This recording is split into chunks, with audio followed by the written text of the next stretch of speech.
I'm telling you, this is it.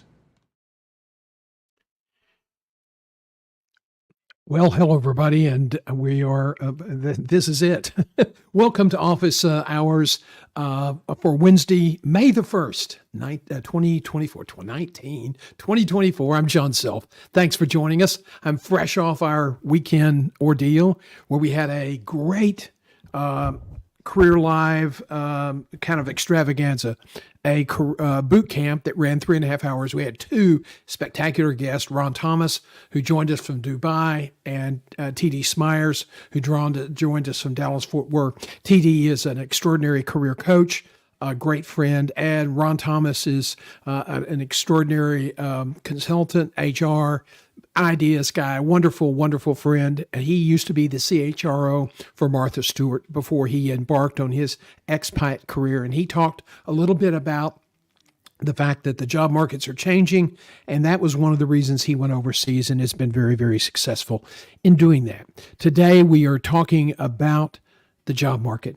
And the question we're asking today, has the job market changed forever? And I'm one of those people who says, this is it. Yes, it has. So let's get back in and focus on this. First of all, in the education ranks, of course, the side view's cut off here with my picture. But in the education, there's a lot of uncertainty. And this started, this uncertainty really created some problems in the layoff issue. And this uncertainty globally, the political uncertainty, the economic uncertainty, and then boom, COVID came along, and it really accelerated the layoffs. Public health recovery did not affect new hiring, and so instead of when the health crisis passed, everybody thought, well, everything would go back to normal, and in many respects it began to. We had supply chain issues. That was a result of all the layoffs. That was a result of a lot of the global instability in Europe. And now we're back into this now, several years past, and yet there are some things that have not changed. Part of that is white collar hiring has not returned to normal. And so the question is what we're seeing today in white collar hiring, is that the new normal? This is from Business Insider, a terrific graph. The blue line shows what's happened with people making under the income of $55,000. This is from Vanguard, one of the big retirement management or operations. And the gold line, or the orange line, shows what's happened to the people making over $100,000. And so it's pretty apparent that there's been a decline in executive and management hiring. This has been going on now. We've talked about it for months and months on this stream, but it is apparent. There is no indication. There's no indication that there's going to be a change. So it's really interesting. Tech, which really fueled a lot of the increase in hiring and this sort of go environment, and everything's new, and we're all going out there, and this is never going to stop. That's what they said about the real estate boom. It always stops. Last year, there were more than 226,000 people in tech that were laid off, and 200,000 in 2022. Now, other sectors are beginning to follow suit, reducing headcounts and operating expenses. Google has then come back again and said, well, we're going to continue to lay off.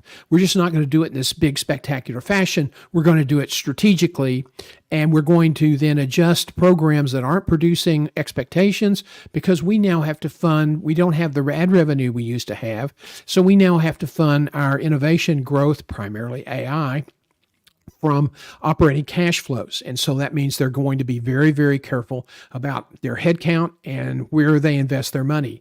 And if certain divisions or certain platforms are not producing to the plan, then they will probably see layoffs. So that's going to happen across other sectors.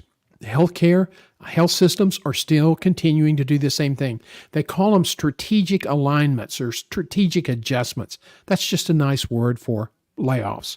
Now, I think they're going to continue, and I think they're going to continue from healthcare services, publishing, communications, retail, and into technology. So in that respect, we're not in a stable environment at the executive and management level.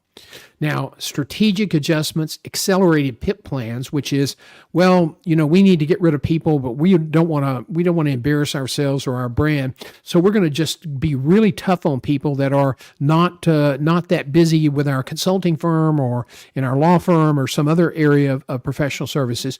And so we're going to really be tough on them and put them on PIP plans, performance improvement plans, and then we'll move them quietly to the curb. These are, this and other sleight of hand layoff techniques are holding down the broader executive and management hiring market.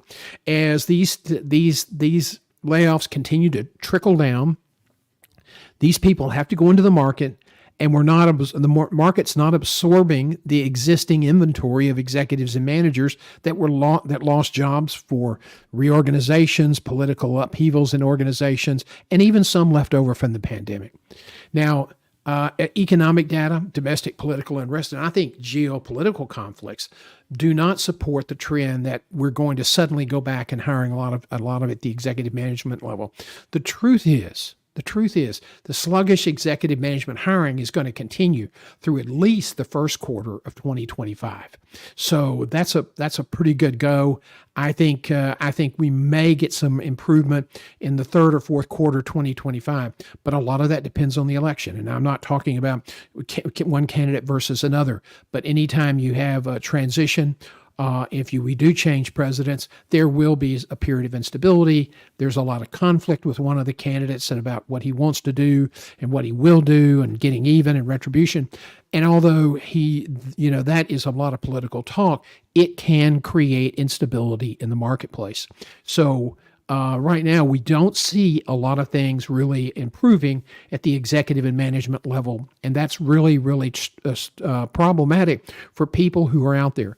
We've already seen, when I was doing executive search, the job market for the time to hire for executive to move forward and get a new position was 4 to 8 months, depending on the time of year. In the fall, it was usually a little bit longer because there were holidays, and those holidays ate up a lot of time in the job search cycle. But we're now seeing 8 to 14 months. It's not uncommon to hear people talk about they're taking over a year, and they've applied 100 or more places and maybe got 1 or 2 offers. And if you read today's new newsletter on Substack.com, Guiding Your Career, there's some great information in that newsletter we hope you'll check out and become a subscriber. If you subscribe before, Monday night at midnight, you become a founding subscriber and it becomes free. After Monday night at midnight, there will be a small subscription fee. So we want you to become a founding subscriber. We want you to follow our work. We want you to get involved in the conversation and give it feedback about things that you're concerned about. But there's no question in my mind that this is it when it comes to a new normal with executive and management hiring. Now, AI implementation is occurring at a pace faster than the corporate CEOs want to admit. We're going to talk about that in the morning on Career Live. Across the board, job losses are going to begin to pile up. And Mark Cuban has said, what are we going to do with 5 to 10 million people whose jobs are eliminated and will never come back? They can't go work in the coal mines. Coal mining is not coming back.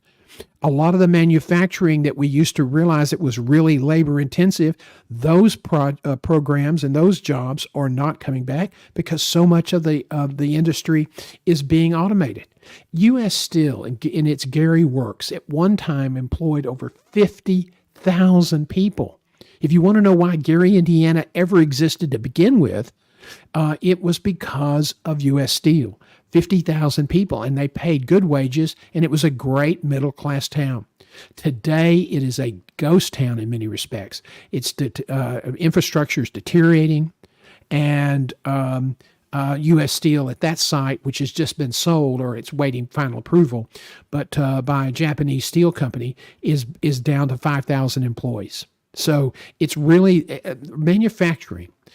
We hold on to those old notions. As my friend Ron Thomas likes to say, we anchor ourselves in beliefs from the past, and those are not coming back.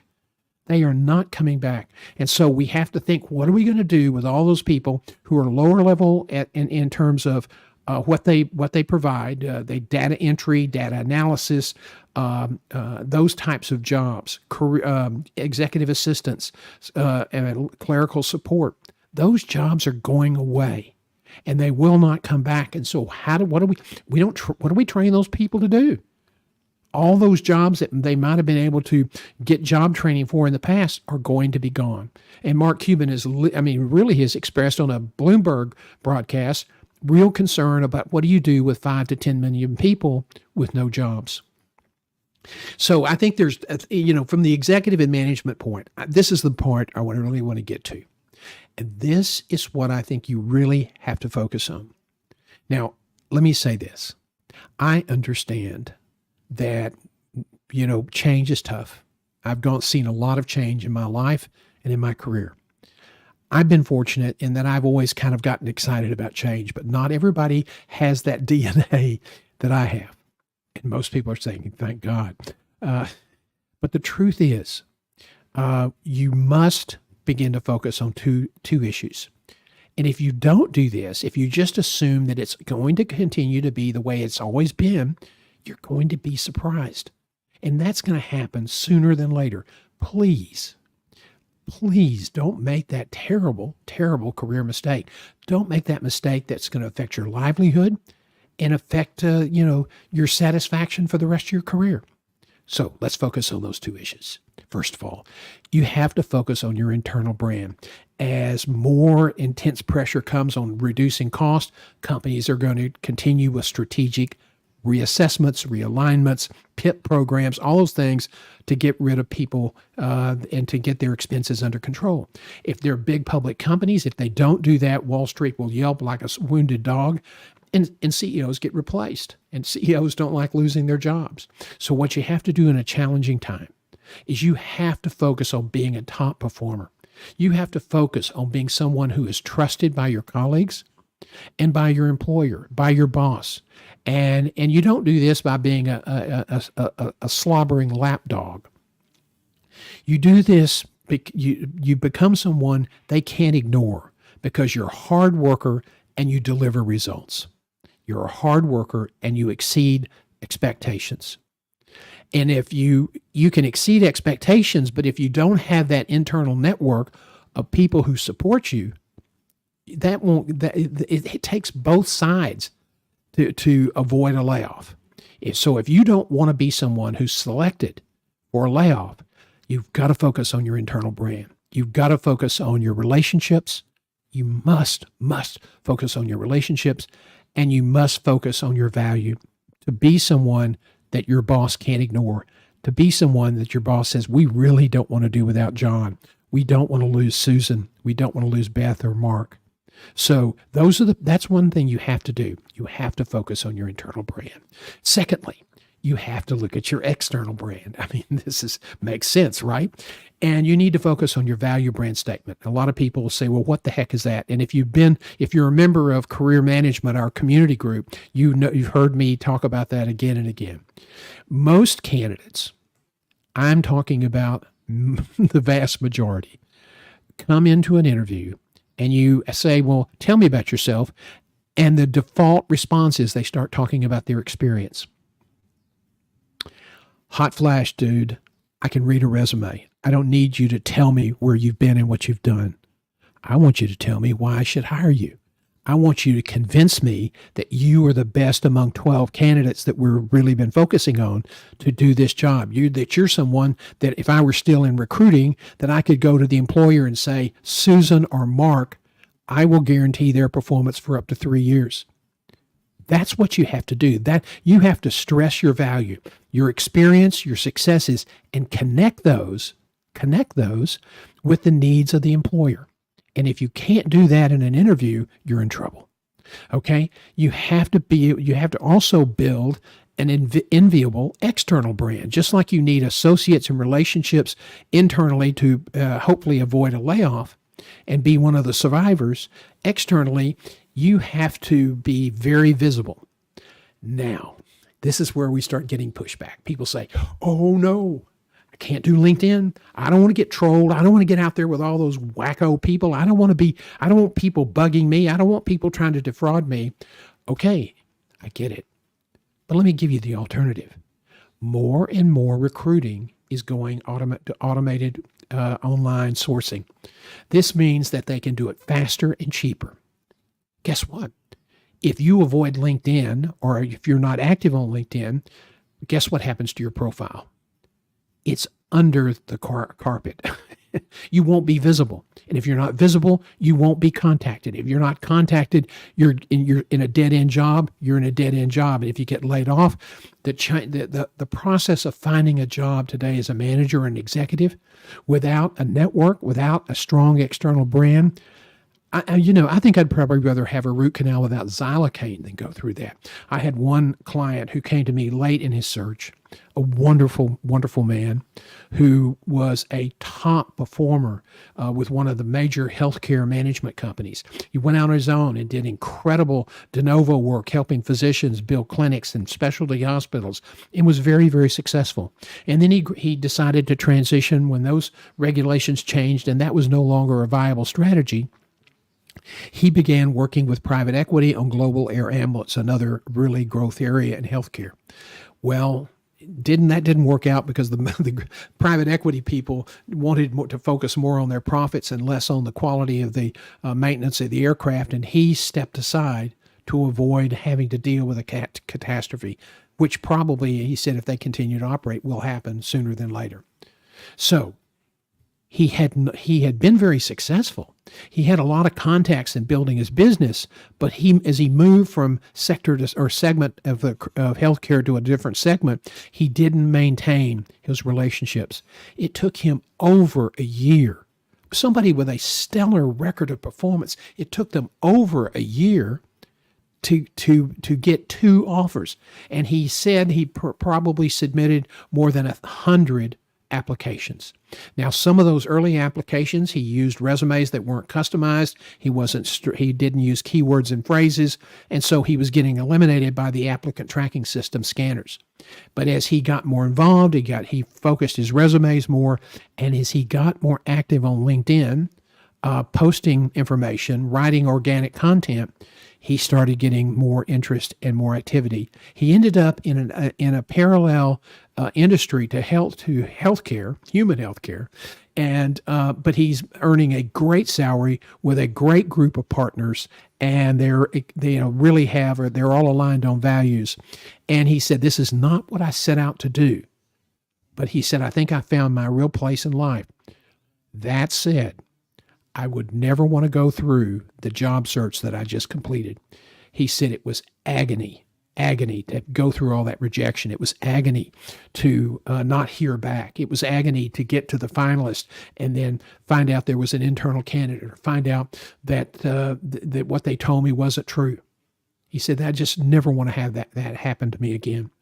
Well, let me tell you something. When you take a new job, when you start networking for your next job, you don't stop.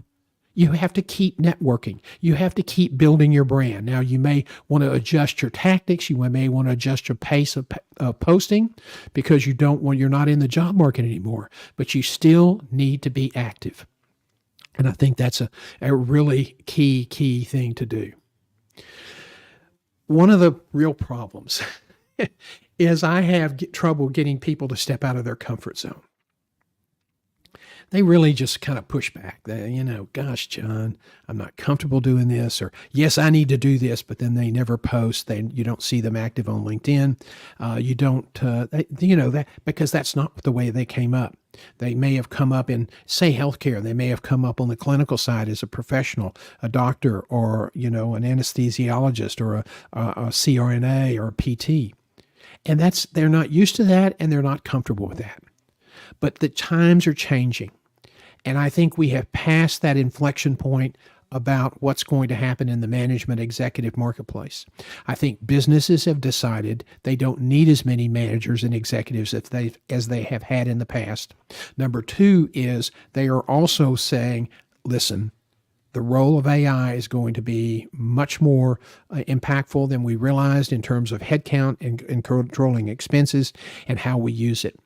British Telecom announced last May, excuse me, in their quarterly earnings call, that they would lay off by 2030 55,000 people, and that 5,000 to 7,000 of those jobs were being targeted to be replaced by AI tools. So it's a significant issue, and I think that is a significant issue that AI is going to be more impactful.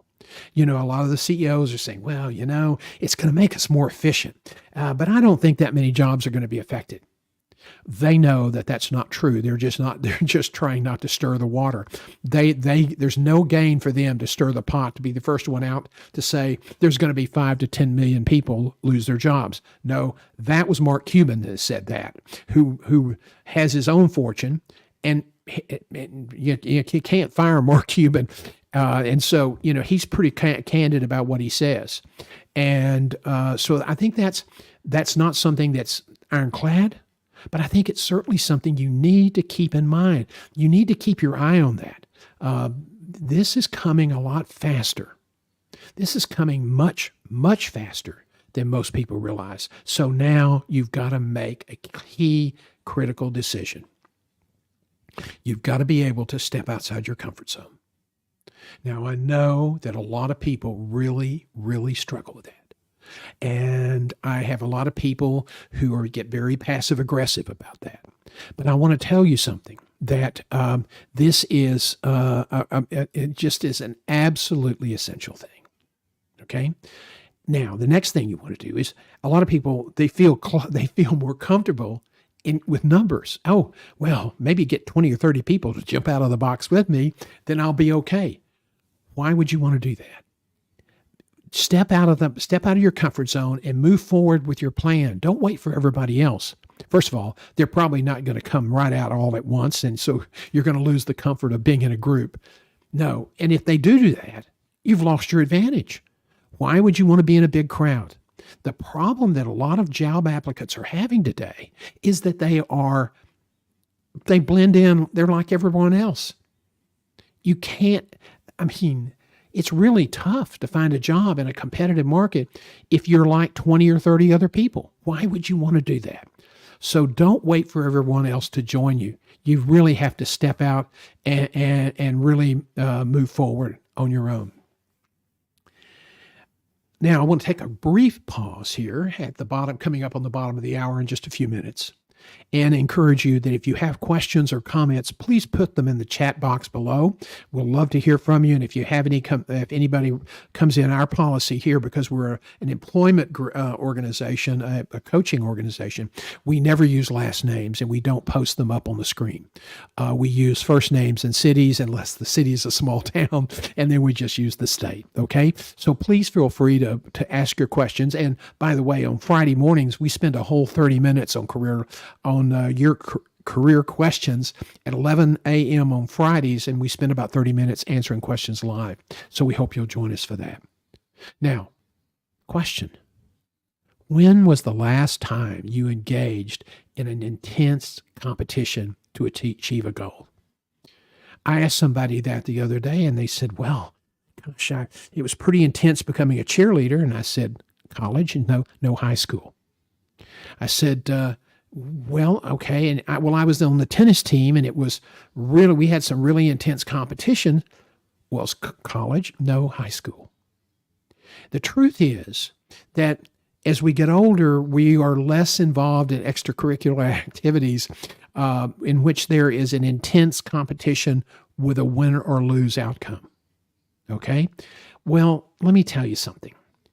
When you're in a job market, you're in an intense win or lose competition, and you have to be competitive, and you have to be intense. You have to be focused. You have to be disciplined. You have to understand what your strengths are and who your competitors are. And if you don't do that, it's hard to compete. And if you go in and just do a good job interviewing and hope the best works out, you're probably not going to get picked.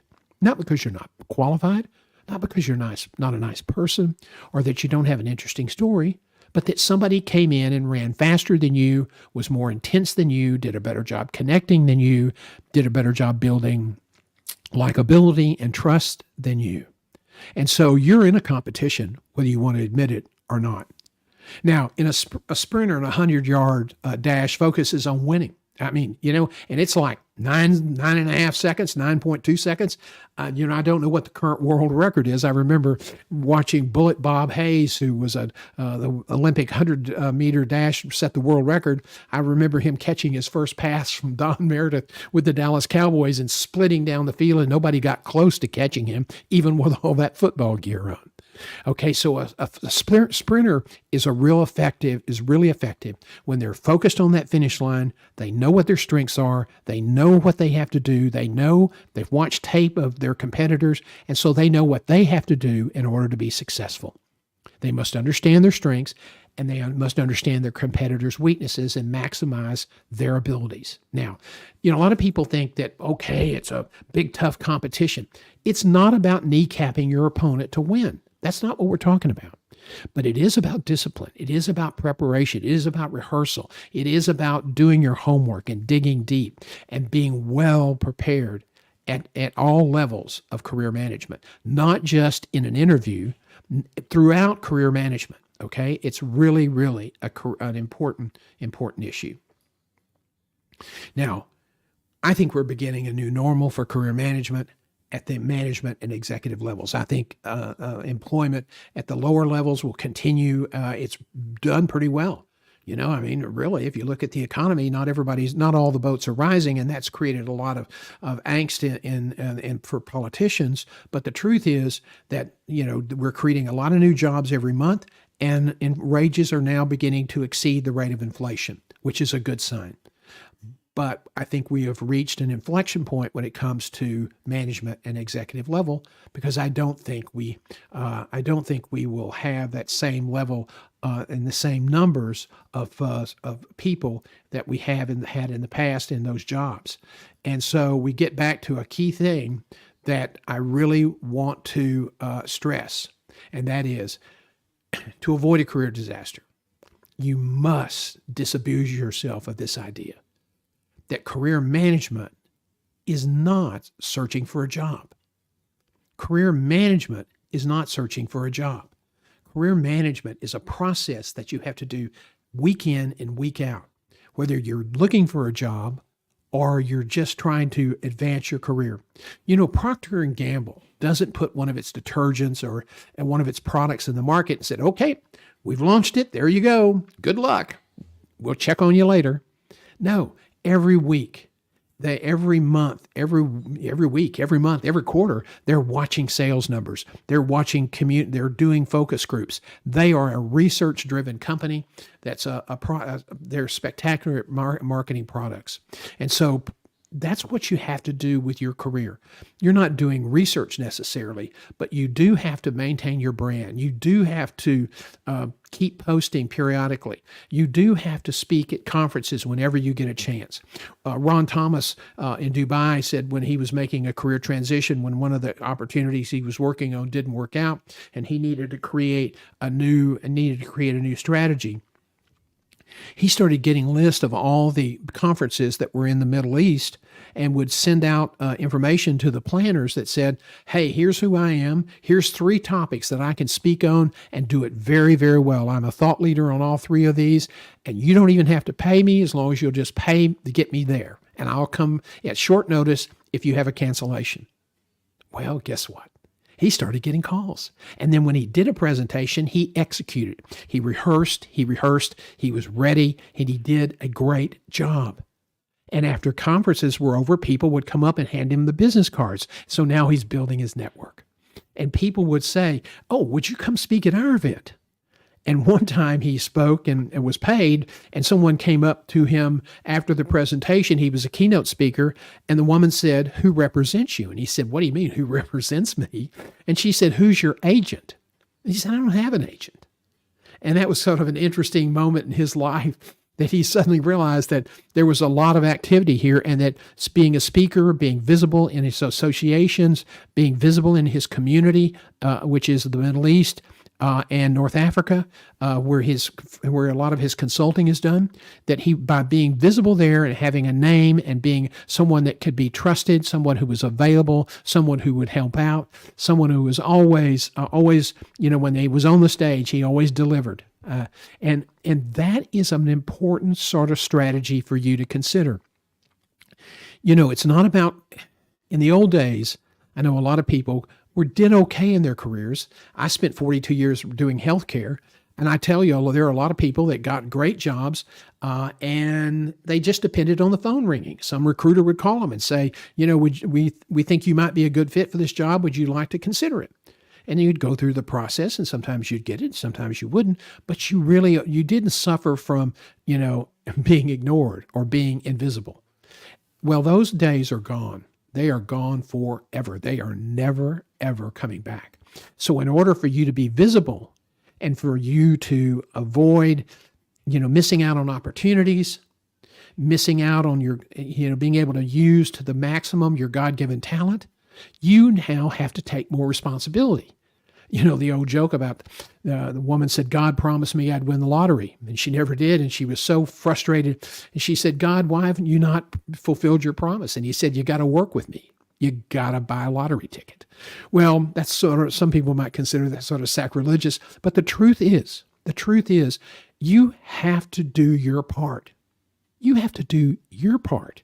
You have to get off your keister, and you have to work on your brand. You have to work on your image, and you have to communicate those values and those successes. So people will say, that guy, that woman is a real talented person. They done what we're looking for. We need to know more about them. So that's kind of the brand management things we're talking about these days. You have to be more proactive, and that is the key to brand management success. And again, I want to reinforce this notion that the AI implementation is occurring at a faster pace than corporate CEOs will admit. And again, not to beat a dead horse, but Mark Cuban has said that between 5 and 10 million people within 10 years are going to be out of work, and they will probably be unemployable. Now, think about the social impacts of that kind of tragedy. Think about Appalachia. When the coal mines shut down, a lot of those people, they had decent lives. They may not have had the biggest houses in the world, but a lot of them had nice cars or decent cars, and they had food on the table, and they had their hobbies and their entertainment, their toys to play with. Because a lot of those people, they weren't wealthy people, but they had steady work, and they had a lifestyle that working in the mines fueled. Those jobs went away, and a lot of those people didn't know what to do. And the government did not see this coming, and there was a huge price to pay. There's been a massive shift in the political the political support from one party to another because a party missed that change and did not pay attention to those people. Now, to be honest, neither party's really done what they should have done. But one party gets credit for being empathetic, and the other party gets credit for ignoring the problems coming forward. So, these things have tremendous social implications.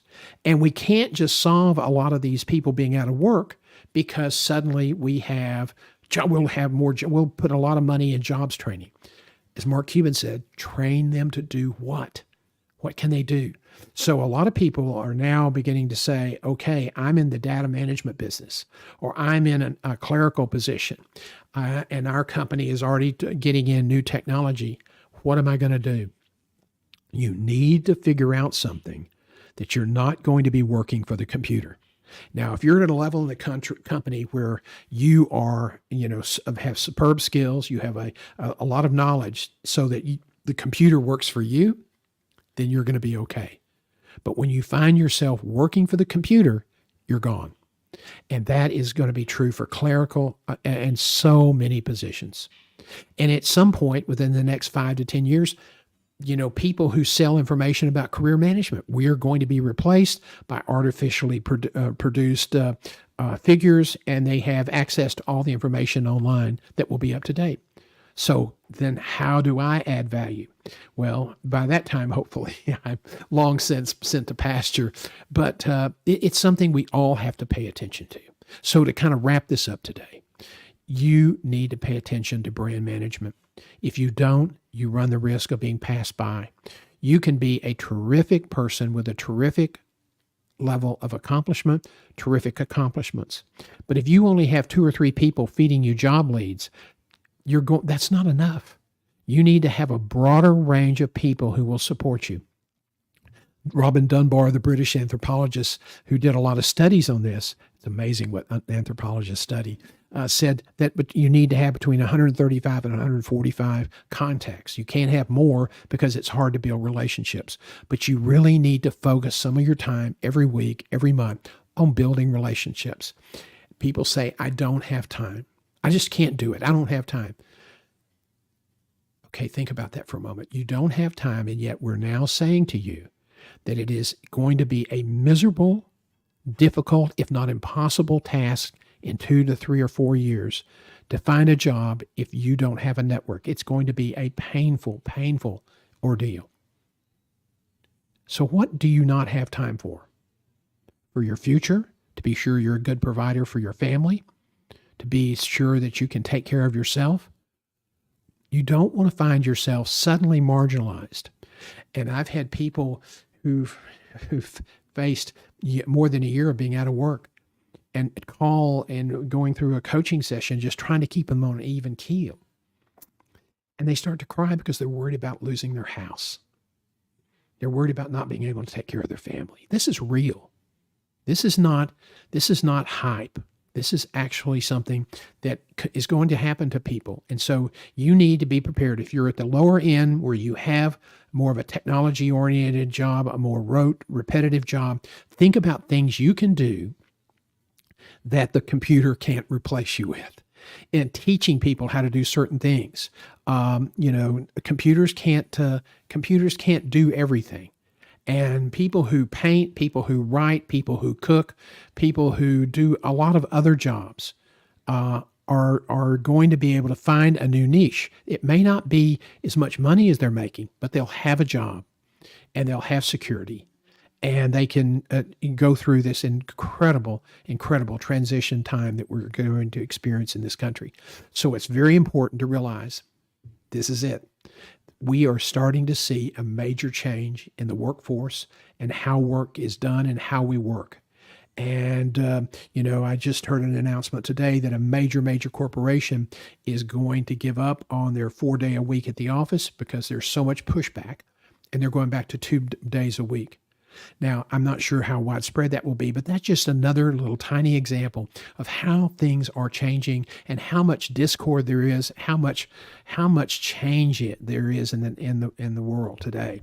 And so it's really important for you to really take more emphasis, more control of your career, and do a better job in building a network, building a brand, and while you are working, be sure that you are someone that cannot be ignored in the workplace, that you are a person of value, and if tough decisions have to be made about who stays and who goes, that you're one that stays.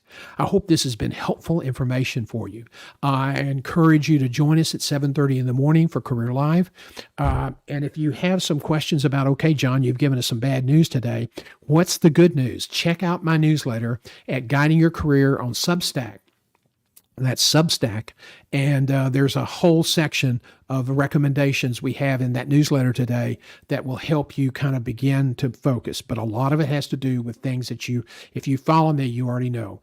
Build your brand, understand your value, understand the new rules of the game about how to find a job and how to manage your career. And you have to be more engaged. Okay, I hope that's does it for everybody today. And we hope you'll join us tomorrow at 7:30 a.m. on Career Live.